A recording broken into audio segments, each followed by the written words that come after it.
जय भोले की हर हर महादेव बम बम भोले। आज मैं आपको सुख सागर 11वें स्कंद का 8वां अध्याय सुना रही हूँ। बोले सुखदेव मुनि सुने भूपति धरि ध्यान, अत्रि तन अवधूत को परम रुचिर आख्यान। गुरु अजगर सो आदि ले पिंगलाति पर्यंत, नव आचार्यों की कथा नासक सकल दुरंत। सुनिए। ब्राह्मण बोला, हे नरेश, मनुष्य अपने कर्मानुसार ही मूर्खों तथा दुखों को प्राप्त करता है। पूर्व जन्म का संचित कर्म ही देव यानी भाग्य कहलाता है।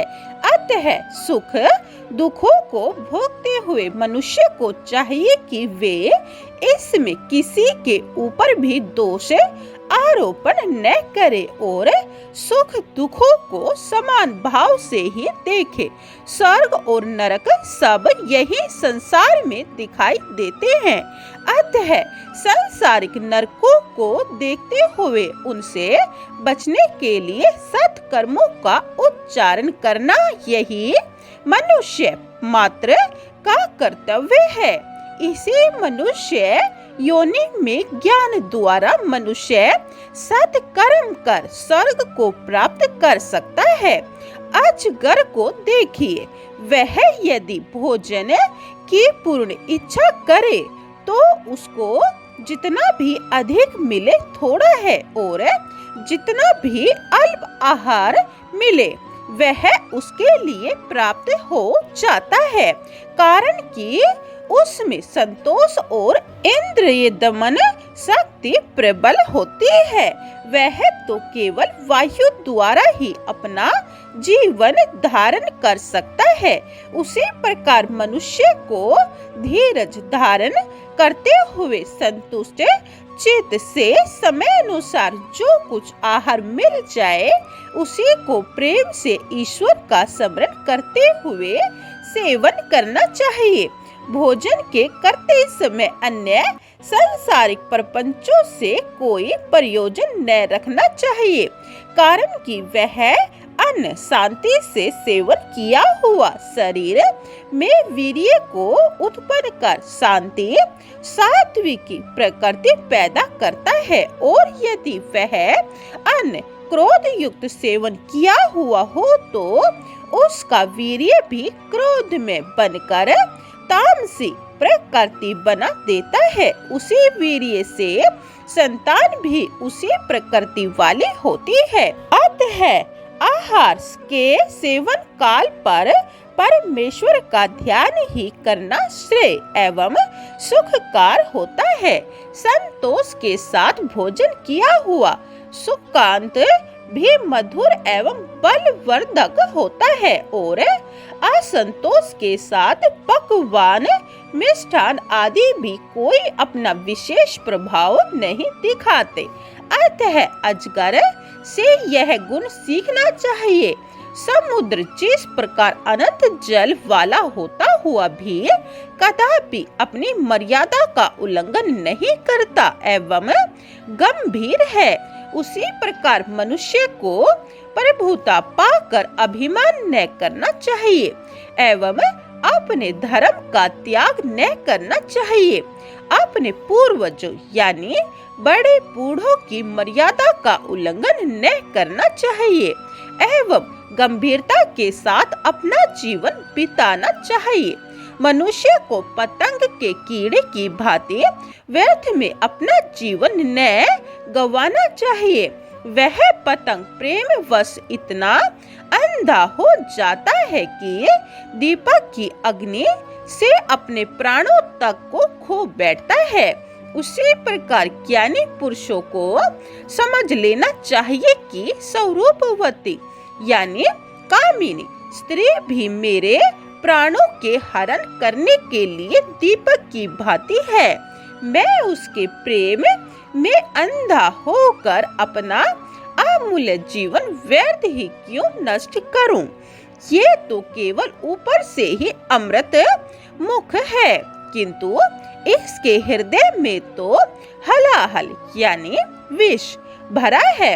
अतः मुझे इस अंधकूप से बचाना और अपना कर्तव्य पालन करना चाहिए। इस शिक्षा का उदाहरण पतंग कीड़े से मिलता है। मधुकर यानी भौरा अनेक पुष्पों से रसों का ग्रहण करता है और नित्य ही बाग बगीचों में भ्रमण करता हुआ आहार सेवन करता है। वह कदापि इकट्ठा यानी जमा नहीं करता। इसी प्रकार योगी सत्पुरुषों को भी नित्य अनेक घरों से थोड़ी थोड़ी भिक्षा लेकर आहार पूर्ति कर लेना चाहिए। भिक्षा से लाए हुए अन्न को कदापि जमा न करना चाहिए कि यह जो कल या परसों को हो जाएगा, यह उनकी भारी भूल है।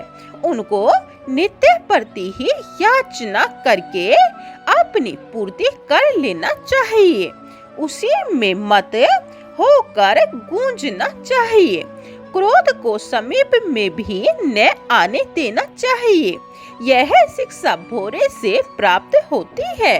मधुमक्खियां भी मधुकर कहलाती है, क्योंकि वे भी अनेक पुष्पों से मधुर रस को इकट्ठा कर हमारे रोगों के शमन यानी शांत करने के लिए शहद बनाती है और उसके लोभ में आकर ये मधु के साथ साथ अपने प्राणों को भी नष्ट कर देती है।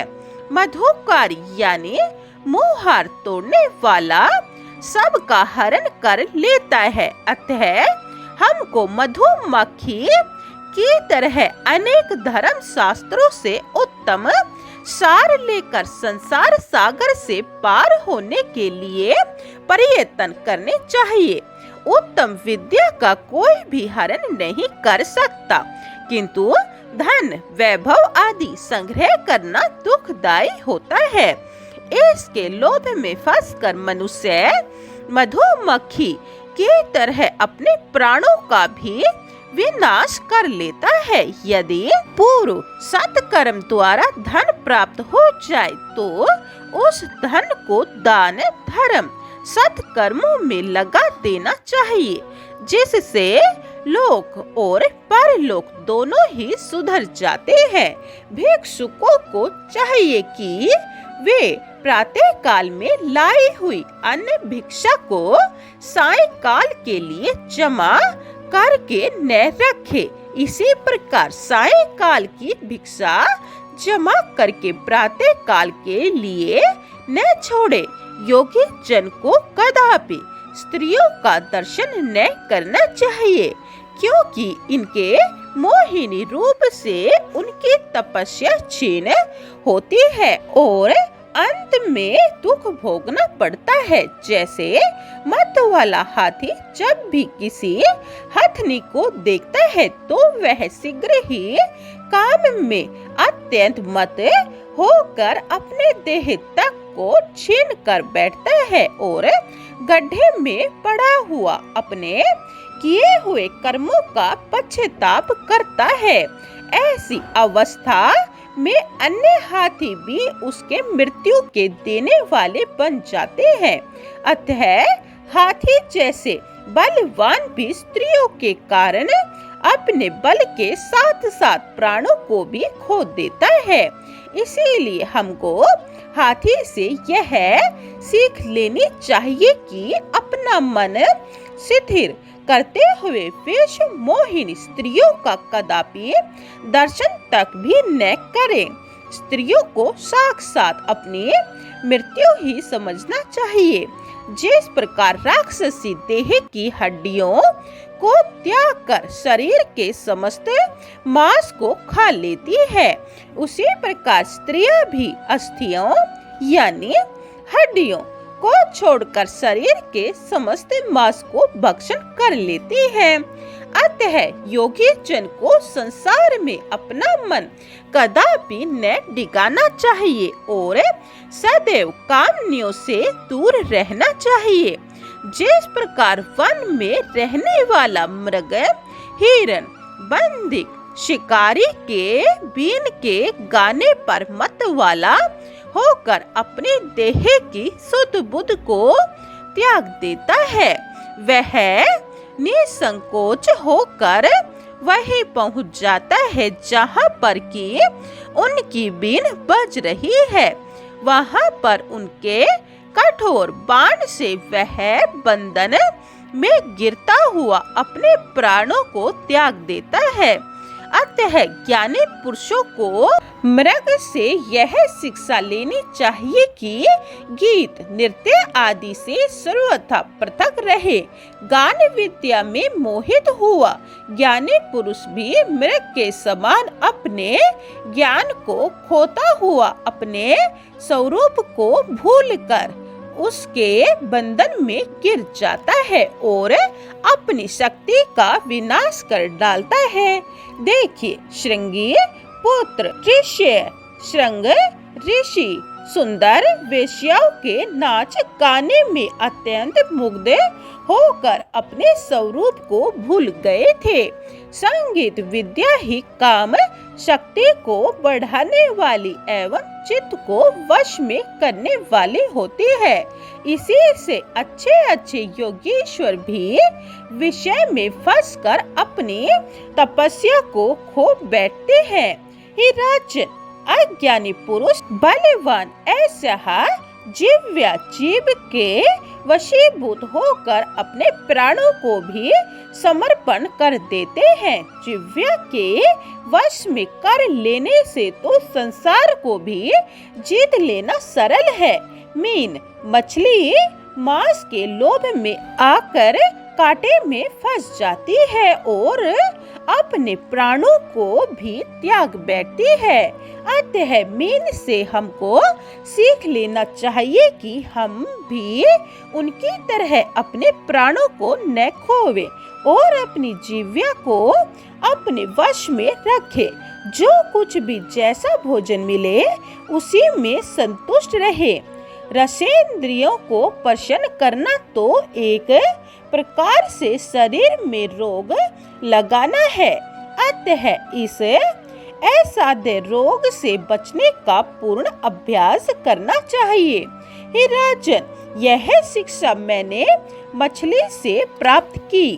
अवधूत बोले, यदुराज, अब आप ध्यान पूर्वक पिंगला वैश्य का आख्यान सुनिए, जिस कारण मैंने उनको अपना गुरु बनाया। विदर्भ नगर में अत्यंत स्वरूपवती एक पिंगला नामक वैश्य थी। वह एक दिन अपने भवन के झरोखे में बैठी हुई अपने श्रृंगार धारण कर बलवान पुरुषों के मिलने की परम हार्दिक इच्छा कर रही थी।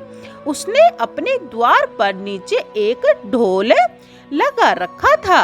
वह इस कारण कि कोई मेरा इच्छुक पुरुष 1000 रुपया देने के लिए ढोल पर एक शब्द करे, उसी प्रकार 2 शब्द करने वाला 2000 रुपया देवे।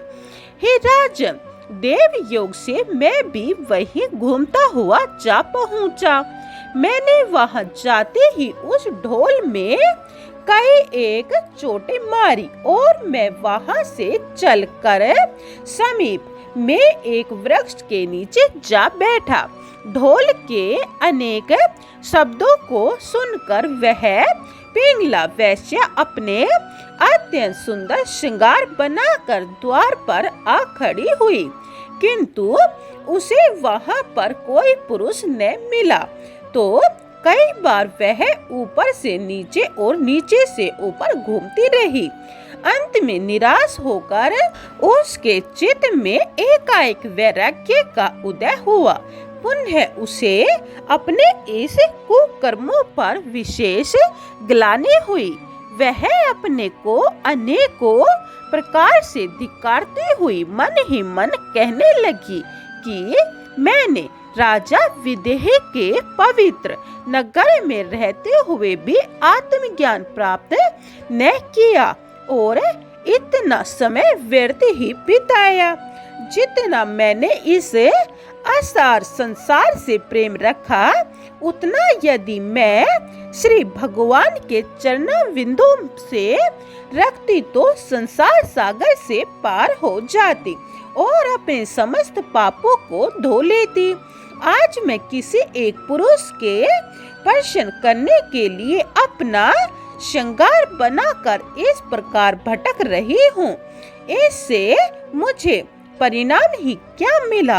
आज से मैं भक्ति के द्वारा श्री हरि भगवान की परम उपासना करती हुई यह अपना शेष अमूल्य जीवन बिताऊंगी और इस पापाचरण को सर्वदा त्याग दूंगी। पुरुषों की झूठी आशा को त्याग कर भगवान के चरण बिंदु में अनुराग रखकर अपने इन पापों को धोऊंगी। हे राजन, वह वेश्या इस प्रकार मन में दृढ़ संकल्प कर संतुष्ट होती हुई अपने पलंग पर जा सोई।